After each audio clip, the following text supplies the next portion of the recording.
Hi everyone, welcome back to my channel, or welcome to my channel if you've never been here before.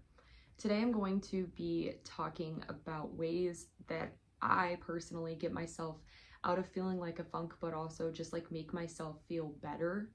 So a lot of the times when we get ourselves in moods of feeling like empty or sad and maybe upset out of kind of nowhere, or just certain memories or things that happen make you get into that kind of mood, you have to figure out a way to get yourself out of it. And so a lot of the times people lean on things that are not going to help you. They're just masks that end up actually worsening your feelings over time. And that can be substance abuse, that can be relying on other people to always fix your problems, or just kind of like do things that will not help you work through it or get past it, over, or rather just tape it over until the water bleeds.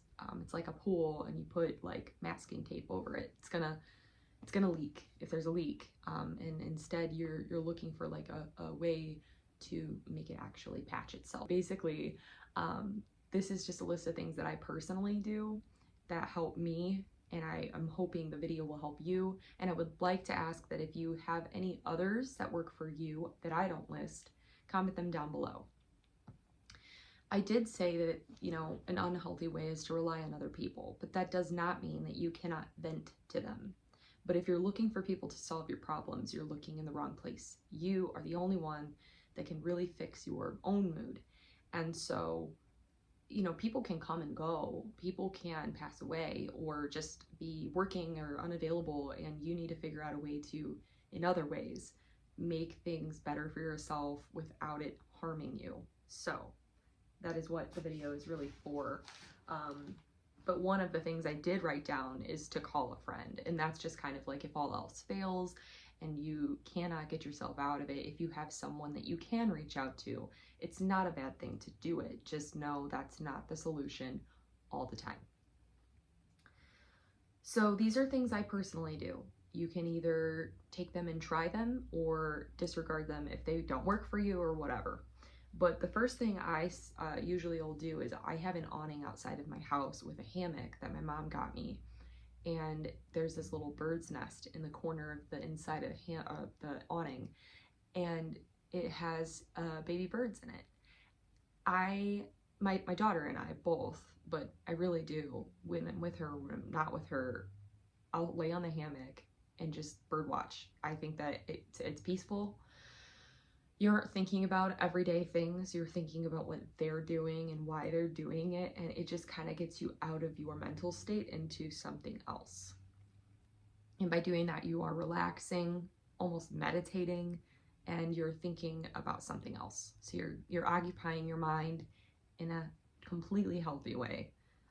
And I think that helps me sometimes get myself out of it. Not only that, but being outside, I think, really does wonders for people and their moods. A lot of the times, my dad used to tell me when I was younger, if you're feeling sick, you need to get outside because fresh air is a big difference. The next thing I'll do is I will organize my house or clean it. So even though the house might be fine, which most times are, I also do kind of have this like compulsion to need to clean all the time. But if I'm obviously have a busy mind, I'll try to stay busy actively. So I will go through my house and see if I can't donate something, or see if I could organize something. Like my closet always could be organized, or my daughter's toys, and then, vacuum the house or make a list of things to do around the house or whatever. So that, honestly, that does help. And if you need to drown it out even more, another thing that I even have on the list is to listen to podcasts or music. I mean, that is therapeutic in and of itself, but be very mindful of what you're playing in your ear, because if you turn on the sad music, it's going to make it worse. But if you turn on positive self-help podcasts, it's amazing what perspective you will draw out from it. And there's so much healing that is done in listening to those podcasts, because you put yourself in a mindset of what you are thinking and how you can internalize what they're saying.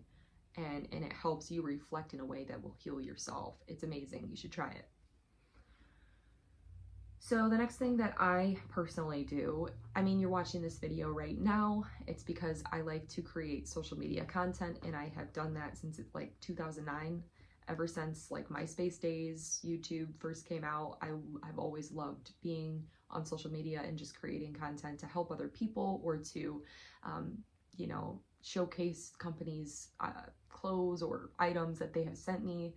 Like this, for instance, this was from a company, and I love that I have built something for myself in the midst of something that I love doing. And so it's kind of like a place for me to collect my memories, a place for me to share things with my friends and family, and to help other people, and I love it overall. So for me, if I have time, like right now, I will create social media content. This is another one that I love. So on this note, the next thing is to do something else for someone that is positive. It's amazing what it will do for yourself. And it's not doing it for you, it's doing it for this person. But you feel so good about yourself because you just did something so good. And there is a certain energy about that that'll bounce back to you in ways that you don't even realize, and it affects other people's lives in a positive way. So you know you've made a difference, and that can look like literally anything, from like I like to, and it brings me great joy to clean up trash around my neighborhood or my local parks, and I know it's clean at that point, and so I'll do it, and then I feel good. I've had people stop and say, "Are you just cleaning up trash?" And I'm like, "Yeah."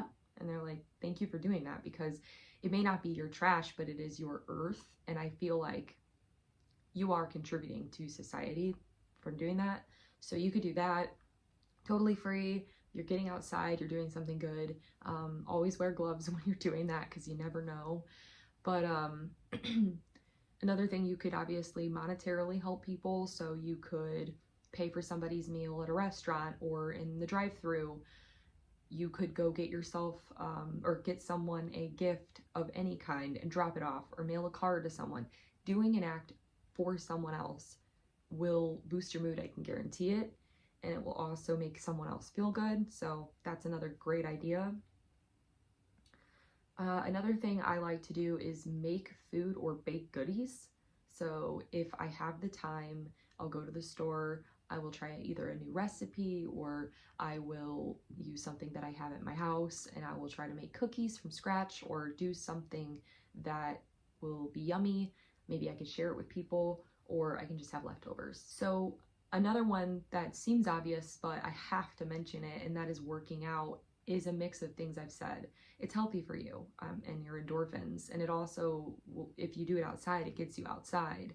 For me particularly, I love going to the gym, running, or going and playing ultimate frisbee when I have the time. I have not played as much as I used to play just because of my schedule with my daughter, and also just feeling exhaustion for my schedule that I usually have. But when I do get out there, I always love it, and I wish I could do it more. And that's definitely a goal. I want to get out there and do that more, but I do try to stay active in ways that I can work it into my schedule.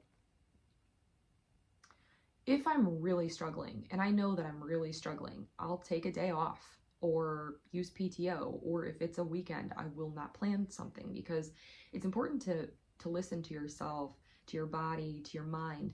If you need a break, give yourself a break. There's nothing wrong with that. And I think people have this really bad connotation on it. Like, if you're doing that, you're lazy. That's not true. You just know yourself and your limits. And it's incredible what a day off will do. Like just yesterday, or was it, no, 2 days ago. 2 days ago, I took a day off of work. Granted, I had a really bad headache that led to nausea, but at the same time, I knew my body.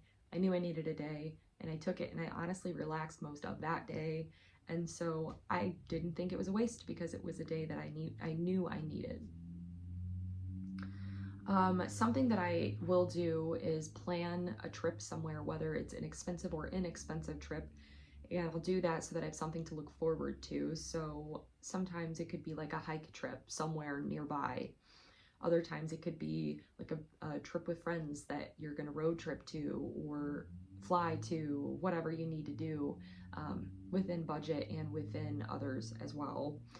And then if I can't do that, and if all else fails, I'll live vicariously through others, and I'll watch videos on YouTube, particularly about Universal, about the updates there and their trip, and then I feel like I'm there, and there's something immersive about that, and I do enjoy that very much. That's pretty much everything that I had. I mean, there are other things that you can do too to boost your mood, like skincare, take a bath, take a shower, you know, self-care, anything. And you can play video games or read a book, kind of like get yourself out of it, watch a movie. But those are all normal, very common things that I wasn't sure if I was going to mention. But the ones I listed today are very specific to stuff I do normally. So if you can take anything from this video, it is to give yourself grace, be patient, respect yourself enough to know that it's okay if you need a break. It's okay if you're struggling, but get yourself out of it. If you need anything, or if you have any ideas for others or whatnot, comment them down below, and I would love to have that conversation and do more videos like this. So hopefully I can help someone with an idea of how to get yourself out of that. But thank you guys so much for watching today's video. Please subscribe to my channel if you have not already. Click the bell button to be alerted when I post. I upload a new video every Monday and Thursday mornings at 8 a.m. Central Standard Time. And as always, stay sassy. Bye guys.